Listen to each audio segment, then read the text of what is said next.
second half to put the game to bed. And Tim, he really made all the difference for Spurs today, didn't he? He does, and he's done it so many times, hasn't he? Whether it's Son, whether it's Kane, Kulusevski's come to the party now. Richarlison's coming off the bench with a good attitude.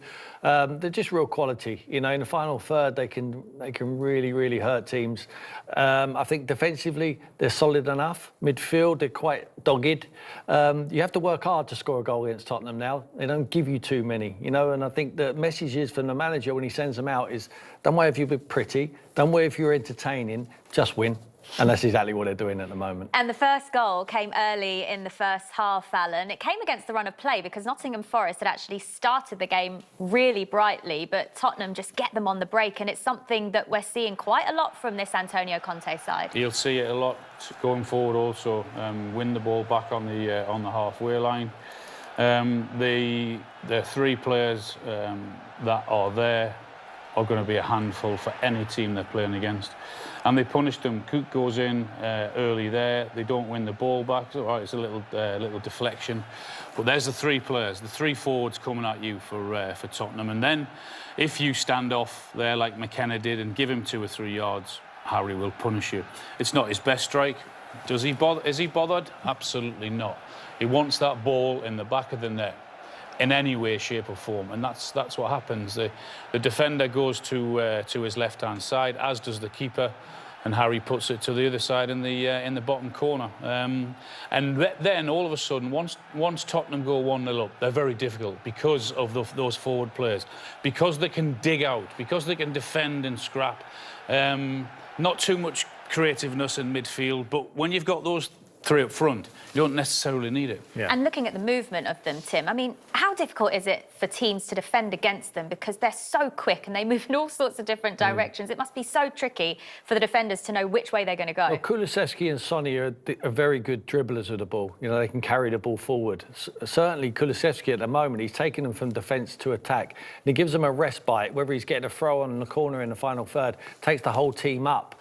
Harry comes deep. We know when he comes deep, then normally Son and Kulusevski are threatening him behind. Never a rest period for the defence. They're always moving. They're very fluid. The rotations are always there. It's a great foil at the moment. I think they've got a lovely blend up top. They've got players in reserve who can come in. Lucas Moura still at the football club. He's out injured at the moment. So they have got real quality at the moment. So, and it's all about scoring goals. If you're nice and solid defensively, and they've got one of the top goalkeepers in Hugo Lloris as well, it's all looking good for Tottenham at the moment. I was really interested in Son's reaction to him being substituted. Totally understand it, and I think that's a good thing because he's shown his anger. He doesn't want to come off because he realises there's still goals at stake and chances, and he realises that Richarlison's not there just to sit on the bench. He wants to be in the game as well, and there's anger because he feels as if that, OK, someone else should come off, take someone else off, not him. And I don't see that as being a problem. In fact, I think that's a good thing. You can see his reaction there. He's not happy at all. Look at him. And rightly so. Take someone else off rather than him. Well, the Tottenham fans want to see that passion. They want to see their players wanting to be out on the pitch, creating and scoring goals. And we're not used to seeing a player like Son being substituted because under every other manager, he seemed to play 90 minutes every game. Listen, you don't want him to do backflips coming off the pitch being happy. You know, he's not about that. He's coming off because he's not done so well. You know, and he hasn't done so well for the start of the season. But he's a brilliant player. He's done brilliant for a number of seasons for Tottenham. He will get his form back. And at the moment, they're winning without his contribution. It's a matter of time. It's a fine margin. I love his response. I'm with Harry. But with Alan, it'll soon be Harry. It will soon be Harry, the top scorer in the Premier League. But that's the way it goes. You know, you dip in form and you've got someone like Richarlison. They brought him in for a reason. Everyone thought he might be the moody one. At the moment, Sonny's the moody one, but he will get his form back. He's an absolutely top-drawer professional. There's a fine line. Like I say, if he goes overboard, he starts getting too angry with it, then he gets off the scent of his football, what he's best at. But it's really encouraging for that squad at the moment. Yeah. Well, early in the second half, Tottenham win a penalty. Let's take a look at the incident first of all, because it's a great ball into the box and Harry Kane looks as though he's going to get his head on this, but then Steve Cook puts his arm out and it's a clear handball. The question really was whether or not this should have been a sending off as well as. What's your take on it, Alan? Yeah, I thought there should have been. Because that, for me, is a clear goal-scoring opportunity for Harry Kane if Cook doesn't put his hand there. So I don't know why that's not a red card. So the official words we've had from the match centre upstairs here at Stockley Park are that it wasn't an obvious goal-scoring opportunity. Harry Kane. They don't believe that Harry Kane is going to get to that ball, so that's why they've just given Steve Cook a yellow card in this incident. Tim, are you with Alan on this? I'm with Alan. It's a red card. I think it's a great cross. Well, for Eric Pulisic, what a cross that is. He dinks it up to the far post. Goalkeeper's out of the game. And Cook, he knows he's in problems there, so he just sticks his arm up in the air. I think Harry's going to get his head on it, whether he scores or not. It's a clear goal-scoring opportunity. It should have been a red card and a penalty, which was obviously given. OK, well, the penalty was given, and when Harry Kane steps up to the spot, you assume that this is going in the back of the net. It isn't something we see often, him having a penalty saved. But how much credit does Dean Henderson deserve for the save, Alan? Yeah, it's a really, really good save. He obviously knows Harry because he trained with him with England, and perhaps he's actually he's been and worked with Harry, so he knows what's his favourite side. That's it. Yeah, it's a very, very good save. I mean, I'm not sure the reaction when you're 1-0 down and you have a reaction like that, but wow, it's a little bit different, isn't it? Yes, it's a good save, but I'm not sure it warrants that. It's 2 home games in a row now, Tim, that he's saved a Premier League penalty. He's saved 3 of his last 5 penalties that he's faced so far. It's quite a record, that. Yeah, very good.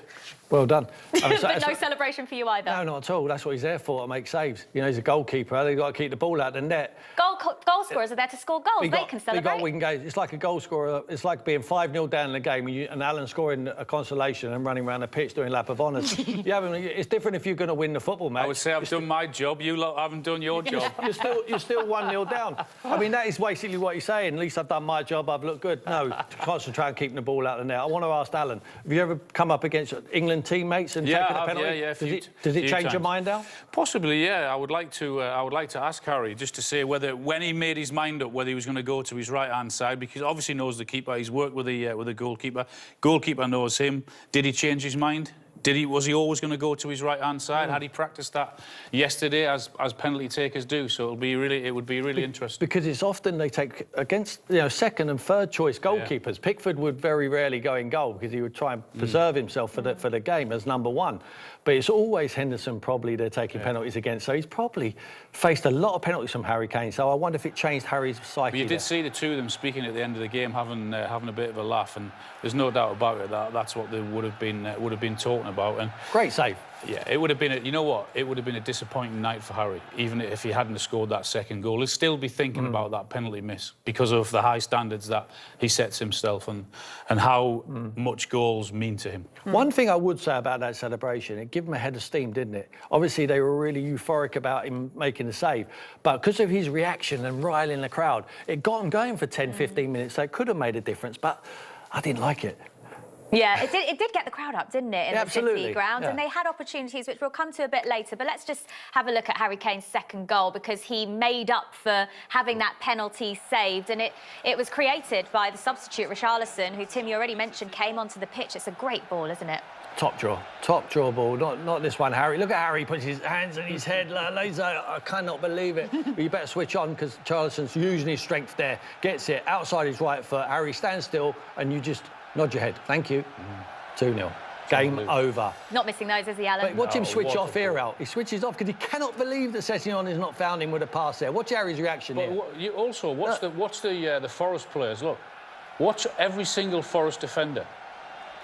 All of them switch off. Look, what on earth are they doing? They're leaving one of the world's best centre forwards there, free in the box. And he's not offside. I mean, you have to say it's an unbelievable ball with the right side of the outside of the right foot. And Harry's missed the penalty, but there's no way is he going to miss that one. 187 Premier League goals for Tottenham now. He's gone level with Andrew Cole in the all-time goal-scoring record, and he's closing in on Alan Shearer now. Alan? He's closing in on Wayne Rooney as well. First, one step at a time, Jules, one step at a time. Alan wants to take penalties off him now after he should never be allowed to take penalties ever again after that miss. With that second goal that we saw from Harry Kane there, as you say, it's put on a plate for for him, 187 goals for Tottenham, Tim. He's not going to score an easier one than that, though, is he? Completely unmarked. Is that just a bit of naivety from Nottingham Forest? Yeah, but you see him score easy goals, but it's not about that. It's a knack what these guys have to put themselves in a position. They make it look easy, but it's with his movement. Why is there other centre-forwards who cannot find themselves free in a penalty area? Instinctively, he knows. He knows the players he's playing with. He's very bright. He knows exactly where the cross is going to come. Yes, this is the only time I see him ever switch off, because he thinks that's gone. He knows it's going out towards the corner flag. But Richarlison tirelessly runs that one down. He's just come on as sub. Harry thinks, get myself back onside. He knows he's onside, outside the right foot. And that's not luck, Jules, that easy finish. We saw the one against Wolves at the back post when he's just little movement on the defender. You know, he shifts one way and he stands there. He looks like he's unmarked at the back post, just nods his head for easy finishes. But that's instinct. Out. Yeah, it's great centre-forward play, but you have to say it's shocking defending. I mean, you've got one of the world's best. No one within 4 or 5 yards of them. Every single defender starts to walk out, and it's pretty shambolic defending.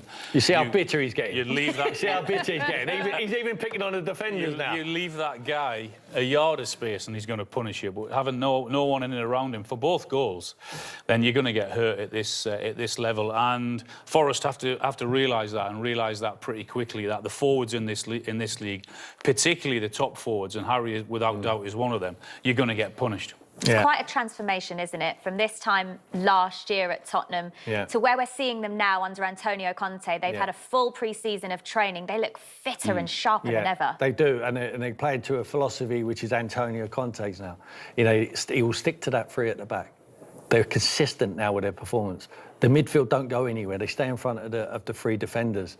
You know, they're really dogged. They work hard. And then what he says is, let them three, Kulusevski, Son, Kane, Richarlison, let them go and win the game for us.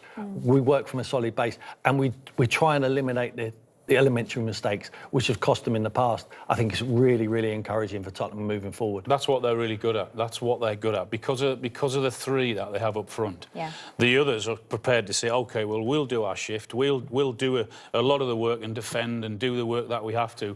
And with the class that Tottenham have up front with those three, all four, when Richarlison came on, then that makes a difference. Well, how key is it that that particular front three that started today stay fit and healthy throughout the season if Tottenham want to achieve what Antonio Conte wants to do with this team, which Kulusevski said before the match, is take them to the next level? Yeah, well, I think he's doing that. I think the mentality shift in the squad. I think they don't care really how they play now, as long as they're prolific going forward. We know they've got the players to be able to do it.